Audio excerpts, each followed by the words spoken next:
বউ চলে যায় বা বউর কাছে কোনো সুখ শান্তি পায় না, আমি ওরকম একজনই চাই। আমি যেরকম আমি চাই ওরকম, জেনে আমি তারে নিয়ে একটু সুখ শান্তিতে থাকবার চাই। টাকা পয়সা কোনো সুখ শান্তি হয় না, মনের সুখ হইলো বড়, বুঝছেন? কিন্তু টাকা ছাড়া দুনিয়া চলে না।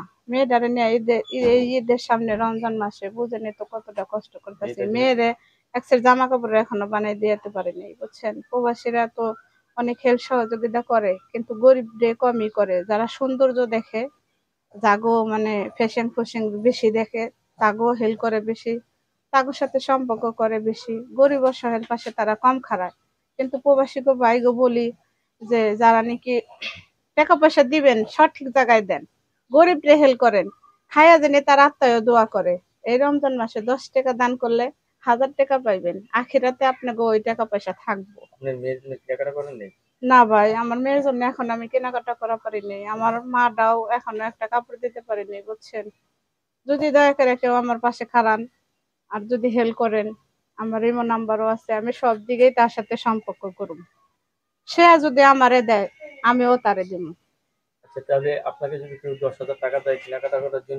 ভাই সে যদি আমারে 10,000 টাকা দেয়, আমি তারে খুশি, আমার মনটা তারে হৃদয়টারে খুললে মিললে দিয়ে দিব। তাই? হ্যাঁ। এখন তাইলে আপনি বিয়ে বসবেন আবার? হ্যাঁ, বসমু। বিয়ে বসতে হলে তো মনে করেন স্বামীকে সুখ দেওয়ার মতো সবকিছু থাকতে হয় একটা নারী। শোনেন ভাই, আমি দেখতে হয়তো একটু কালো, কিন্তু একটা সুন্দরী মেয়ের কাছেও যা থাকে একটা কালো মেয়ের কাছেও ওই তাই থাকে, বুঝছেন? কোনো কিছু কিন্তু অন্যরকম না। মেয়ে মানুষের কাছে সব মেয়ে মানুষের কাছে একই জিনিস।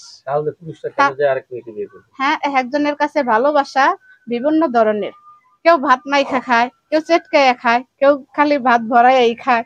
মানে ভালোবাসা, ভাত তো ভাত সবাই খায়, কিন্তু ভালোবাসা ভিন্ন, কেউ বেশি কেউ কম। ঠিক আছে, আপনার সাথে কথা বলতে হলে হ্যাঁ, আমার নাম্বার দেওয়া আছে, আপনারা পেয়ে যাবেন। ভাইবে চিন্তা ফোন দিন, কেউ খারাপ ব্যবহার করেন না। রমজান মাস, সবারই মা বোন আছে, আমার সাথে সবাই ভালো ব্যবহার করবেন, আমিও করবো।